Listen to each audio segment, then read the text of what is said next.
This is the moment most people turn away because seeing the truth requires letting go of who you thought you were. There comes a moment in life when everything you once understood begins to feel unfamiliar. The plans that once motivated you lose their pull. The identity you worked so hard to build starts to feel heavy, almost foreign. And in that moment, the mind immediately jumps to one conclusion: something is wrong. We are trained to believe that clarity means progress and confusion means failure. But that belief is one of the deepest misunderstandings of the human journey. Confusion is not a breakdown. It is a signal. It appears when the inner world is shifting faster than the outer one can explain. The mind hates this stage because it thrives on certainty. It wants labels, timelines, and guarantees. When those disappear, it sounds the alarm. It tells you that you are lost, behind, or wasting time. But what it is really reacting to is the loss of control. Every meaningful transformation begins with disorientation. Before a new way of seeing yourself can take shape, the old structure has to loosen. And when that structure loosens, the mind no longer knows where to stand. So it creates anxiety. It creates doubt. It creates the urge to run back to what is familiar, even if what is familiar no longer fits who you are becoming. Think about it carefully. If nothing inside you were changing, there would be no confusion. You would remain comfortable, predictable, and limited. Confusion only arises when the old answers stop working. It is the space between who you were and who you are not yet ready to name. That space feels uncomfortable because it cannot be rushed. It must be lived through. This is why so many people abandon their transformation at this stage. They mistake the discomfort of transition for proof that they are on the wrong path. They return to old habits, old identities, and old patterns, not because those things are right, but because they are known. Familiar pain feels safer than unfamiliar growth. But the truth is this: when life no longer makes sense, it is often because your inner world is reorganizing itself at a deeper level. Values are being questioned. Beliefs are being challenged. The false image you held of yourself is beginning to crack, and the mind, terrified of emptiness, tries to fill the silence with fear. If you can resist that impulse, if you can stay present without forcing answers, you allow something rare to happen. You allow clarity to emerge naturally instead of being manufactured by anxiety. You give your inner world time to align before your outer world demands explanation. This stage is not asking you to act. It is asking you to trust, to stop interpreting uncertainty as weakness, to understand that confusion is not a sign you are failing. It is a sign you are no longer asleep. And if you can remain here without retreating, you will discover that what feels like losing your way is actually the moment you begin to yourself. After confusion comes resistance, and resistance is subtle. It does not always appear as fear. Often it disguises itself as logic. The mind says, "This isn't practical," or "Now is not the right time," or "Let me wait until I'm more prepared." But beneath those reasonable-sounding thoughts is one core issue: the inability to let go of control. The mind believes safety comes from predictability. It wants to know how things will unfold before it allows you to move. But life does not reveal itself that way. Growth demands a different kind of intelligence, one that operates without guarantees. And this is where most people stall. They sense a shift happening inside them, yet they cling to old structures because those structures give them a sense of authority over the unknown. Control feels powerful, but it is often rooted in fear. When you try to manage every outcome, you shrink your relationship with life. You begin to negotiate with transformation instead of surrendering to it. You say, "I'll change, but only if I can stay comfortable." Or, "I'll grow, but only if nothing important is at risk." And life does not respond to those conditions. The deeper truth is that what you are holding on to was created by a version of you that no longer exists. The habits, roles, and expectations you are protecting were built to survive an earlier stage of your life. They served you once, but now they restrict you. And the discomfort you feel is not because you are losing something valuable. It is because you are outgrowing something familiar. Letting go does not mean giving up. It means loosening your grip on the illusion that you must understand everything before you move forward. It means trusting that clarity often follows action, not the other way around. The moment you stop trying to control the transition, you begin to participate in it. This is where trust becomes essential. Not blind optimism, but a quiet confidence that something within you knows how to reorganize itself. Just as your body heals without instruction, your inner world also knows how to recalibrate if You stop interfering with fear-based decisions. When you release control, you create space. And in that space, new insight emerges. New direction becomes visible. Not all at once, not dramatically, but subtly, through intuition, through repeated inner nudges, through a sense of alignment that feels calm instead of urgent. The shift does not ask for force. It asks for cooperation. It asks you to step back from the need to dominate the process and allow yourself to be shaped by it. Because the moment you stop trying to control who you are, becoming is the moment life finally shows you who you were meant to be. After the struggle with control comes a deeper, quieter challenge: impatience.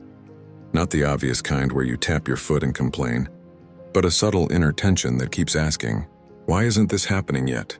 This impatience is dangerous because it makes you doubt the shift itself. You start measuring progress using old timelines, old definitions of success, and old expectations that no longer apply to who you are becoming. When an inner shift begins, time feels distorted. You are no longer fully aligned with your past, but you are not yet rooted in your future. This in-between state can feel empty, unproductive, even pointless. And this is where many people panic. They mistake the pause for failure. They think something has gone wrong, when in reality something is being restructured beneath the surface. Growth does not always look like movement. Sometimes it looks like stillness. Sometimes it looks like confusion. Sometimes it looks like losing interest in things that once defined you, without yet knowing what will replace them. This is not a sign that you are lost. It is a sign that an old identity is dissolving. The mind hates this phase because it cannot label it. It wants certainty, milestones, visible progress. But transformation does not follow linear logic. It works more like a seed underground. For a long time, nothing appears to be happening. Yet below the surface, roots are forming. Systems are reorganizing. Strength is being built in ways you cannot see. If you rush this process, you interrupt it. You force yourself back into old patterns just to feel productive again. You accept familiar discomfort instead of unfamiliar growth. And in doing so, you delay the very shift you claim to want. Trusting the shift means respecting the timing of your own evolution. It means understanding that not all progress can be measured by external results. Some of the most important changes happen internally. Your tolerance for silence, your relationship with uncertainty, your ability to sit with discomfort without escaping it. This phase is teaching you patience, but not passive waiting. It is teaching you presence, the ability to stay where you are without demanding that life perform on your schedule. When you develop this capacity, something powerful happens. You stop chasing the future, and the future begins to move toward you. You also begin to notice subtle changes. Your reactions soften. Your need for validation weakens. Your inner dialogue becomes quieter, less demanding. These are signs of alignment. Signs that the shift is not stalled, it is integrating. The mind may call this phase wasted time, but the deeper self recognizes it as preparation, a recalibration, a necessary slowing before a more authentic movement forward. And the moment you stop rushing who you are, becoming is the moment the transformation finally feels real. As the shift continues, something even more unsettling can happen. You begin to feel disconnected from the person you used to be, yet not fully comfortable with the person you are becoming. This is the stage where identity loosens. The old labels stop fitting. The roles you once played feel heavy, almost foreign, and the mind immediately reacts with fear because it equates identity with safety. You may notice that what once motivated you no longer does. The goals that used to excite you feel strangely hollow. Conversations that once felt natural now feel forced. This can be frightening, because the mind interprets this loss of interest as loss of direction. But in truth, this is not confusion, it is shedding. For years, your identity was built around adaptation, expectation, and survival. You learned who to be based on what was rewarded, accepted, or required. Over time, that version of you became familiar, even if it was limiting. Now, as the shift unfolds, that structure begins to collapse. And collapse always feels like failure before it feels like freedom. The mind tries to resist by clinging to the past. It replays old stories, old successes, old mistakes, hoping to re-anchor itself. But those memories no longer carry the same emotional charge, because they belong to a version of you that is no longer in control. This is why nostalgia can feel heavy during this phase. Not because the past was better, but because it was known. This is also the stage where loneliness can appear, even when you are not alone. As your inner world changes, fewer people resonate with your inner frequency. You may feel unseen, misunderstood, or emotionally distant. This is not a sign that you are becoming cold or disconnected. It is a sign that your inner alignment is shifting, and your environment has not yet caught up. The mistake many people make here is trying to explain themselves too soon. They feel pressured to justify the change, to give it a name, to make it logical for others. But this phase is not meant to be explained, it is meant to be lived. Clarity comes later. Language comes later. Meaning comes later. Right now, your only task is honesty. To admit to yourself that the old version no longer fits, even if the new one has not yet arrived. This honesty creates space. And in that space, something authentic begins to form. Not from expectation, but from truth. The mind may call this instability, but what is really happening is reorganization, an inner realignment that cannot be rushed, labeled, or controlled. If you allow it, this phase becomes the doorway to a life that feels internally coherent, instead of externally impressive. And the moment you stop trying to return to who you were is the moment you create room for who you are becoming. At this stage, something subtle but powerful begins to surface, the realization that resistance is not strength. It is fear disguised as control. You start to notice how often your mind tightens when life refuses to follow the timeline you imagined. The discomfort you feel is not because something is wrong, but because something is no longer being forced. And for a mind that learns safety through control, surrender feels like danger. This is where most people sabotage the shift without realizing it. They mistake uncertainty for regression. They interpret pauses as failure. They assume that if progress is not visible, it must not be happening. But the deepest transformations do not announce themselves. They move quietly, restructuring your internal foundations before anything external changes. You may feel the urge to rush, to take any action just to escape the discomfort of not knowing. The mind hates open loops. It wants closure, labels, outcomes. But when you act from urgency, you don't move forward. You circle back. You recreate familiar patterns simply because they are familiar, not because they are aligned. This phase teaches a different kind of discipline.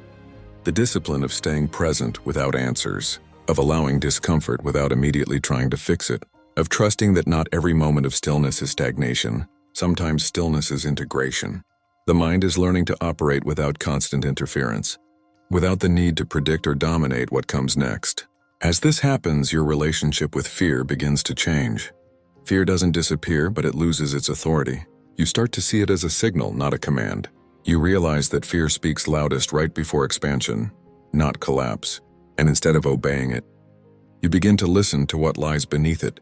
Your intuition, your deeper knowing, the part of you that recognizes timing without needing proof. This is also where trust is rebuilt, not blind trust in outcomes, but trust in your capacity to navigate whatever unfolds. You stop asking, will this work out? And begin asking, can I handle what comes next? That shift alone restores a sense of inner power that control never could. The paradox is this: the more you release the need to force direction, the clearer your direction becomes. You begin to notice subtle signals. What energizes you? What drains you? What feels honest? What feels performative? These signals guide you more accurately than rigid plans ever did. And when you finally stop fighting the uncertainty, it stops fighting you back. And that's when the shift completes itself. At this stage, something subtle but powerful begins to surface, the realization that resistance is not strength. It is fear disguised as control. You start to notice how often your mind tightens when life refuses to follow the timeline you imagined.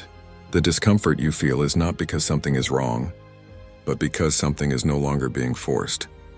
And for a mind that learns safety through control, surrender feels like danger. This is where most people sabotage the shift without realizing it. They mistake uncertainty for regression. They interpret pauses as failure. They assume that if progress is not visible, it must not be happening. But the deepest transformations do not announce themselves. They move quietly, restructuring your internal foundations before anything external changes. You may feel the urge to rush, to take any action just to escape the discomfort of not knowing. The mind hates open loops. It wants closure, labels, outcomes. But when you act from urgency, you don't move forward. You circle back. You recreate familiar patterns simply because they are familiar, not because they are aligned. This phase teaches a different kind of discipline. The discipline of staying present without answers, of allowing discomfort without immediately trying to fix it, of trusting that not every moment of stillness is stagnation. Sometimes stillness is integration. The mind is learning to operate without constant interference, without the need to predict or dominate what comes next.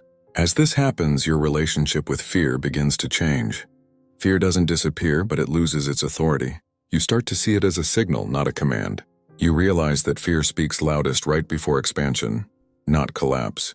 And instead of obeying it, you begin to listen to what lies beneath it. Your intuition, your deeper knowing, the part of you that recognizes timing without needing proof. This is also where trust is rebuilt, not blind trust in outcomes, but trust in your capacity to navigate whatever unfolds. You stop asking, will this work out? And begin asking, can I handle what comes next? That shift alone restores a sense of inner power that control never could. The paradox is this: the more you release the need to force direction, the clearer your direction becomes. You begin to notice subtle signals. What energizes you? What drains you? What feels honest? What feels performative? These signals guide you more accurately than rigid plans ever did. And when you finally stop fighting the uncertainty, it stops fighting you back. And that's when the shift completes itself. There comes a point where resistance no longer announces itself as fear or doubt. It becomes quieter, more sophisticated. It disguises itself as logic, timing, preparation. You tell yourself you're being careful, realistic, responsible. But beneath that calm reasoning is the same old hesitation, the reluctance to step fully into what you already sense is necessary. This is the moment where growth feels less like becoming something new and more like letting go of the last excuse to stay the same. You start to notice how often you delay action, not because you don't know what to do, but because doing it would require you to trust yourself without backup plans. And that's uncomfortable. The mind wants guarantees. It wants proof. It wants certainty before movement. But life has never worked that way. The deepest shifts have always required movement first and clarity later. This is where trust becomes an active choice, not a passive feeling. You don't suddenly feel fearless. You simply decide that fear is no longer the authority in your decisions. You stop asking, what if this goes wrong? And begin asking, what if I don't go at all? That question changes everything. Because stagnation starts to feel heavier than uncertainty. You also realize that waiting for confidence is a trap. Confidence is not a prerequisite for action. It's a byproduct of aligned action. Every time you move despite hesitation, you send a signal inward that you are reliable. Slowly, self-trust builds, not from affirmations, but from evidence. You did the thing. You survived it. You learned from it. And suddenly the ground beneath you feels more solid. At this stage, you stop romanticizing the past and stop idealizing the future. You meet the present moment with honesty. You see where you are without judgment and where you need to go without fantasy. This clarity is grounding. It strips away drama. It replaces urgency with direction. You're no longer rushing to escape discomfort. You're moving because it's time. You may lose interest in explaining your choices to people who don't understand them, not out of arrogance, but out of self-respect. You realize that not everyone needs to agree with your path for it to be valid. Silence becomes easier, boundaries become natural, and the need for external reassurance fades as internal alignment grows. What's most striking is how life begins to respond differently when you stop forcing outcomes. When your actions are clean, free from desperation and attachment, things either align or clearly fall away, and both outcomes feel strangely right. You stop interpreting endings as failures and beginnings as salvation. They're simply movements in a larger process you finally decided to trust. This is not the end of the journey. It's the point where you stop fighting it. And that decision changes everything. There comes a moment when you stop asking for signs and start recognizing patterns. You look back and realize that life has been nudging you in the same direction, again and again, not loudly, not dramatically, but persistently. The same lessons repeat, the same discomfort returns, the same inner voice keeps whispering, this is not where you're meant to stay. What once felt like chaos now reveals itself as guidance you resisted because it required change. At this stage, you understand that clarity is not something you find, it's something you allow. The noise begins to fade when you stop negotiating with your fear. You see how often you asked life to make the decision for you, to push you so hard that you had no choice. But the truth is, the choice was always yours. You were just waiting for permission you never needed. You start trusting the quiet certainty more than the emotional highs. Not every aligned decision feels exciting. Some feel calm, some feel heavy, Some feel like grief for an old identity you're finally releasing. And that's when you realize that growth doesn't always feel like expansion. It often feels like loss before it feels like freedom. You mourn the version of you that survived by staying small, even as you outgrow it. There's also a deep shift in how you relate to time. You stop rushing outcomes and stop measuring progress by speed. You understand that real change integrates slowly, layer by layer. What matters now is not how fast things move, but how honestly you move within them. You become more patient with the process and less tolerant of self-betrayal. This is where responsibility becomes empowering rather than heavy. You no longer blame circumstances, people, or timing for where you are, not because they didn't influence you, but because you see how much power you gave away by waiting on them. Reclaiming that power doesn't make life easier. It makes it truer. And truth, even when uncomfortable, is grounding. You also stop trying to fix yourself. You recognize that you were never broken, only conditioned. Much of what held you back was learned, absorbed, inherited, and anything learned can be unlearned. This realization brings compassion instead of criticism. You don't push yourself forward with shame anymore. You move with understanding. The most profound change is this: you stop asking whether you're ready. Readiness reveals itself only after movement begins. So you take the step, not because you're fearless, but because staying still now feels like a deeper risk than moving forward. And that's when the shift becomes real. And the day you stop believing every thought is the day your life finally begins.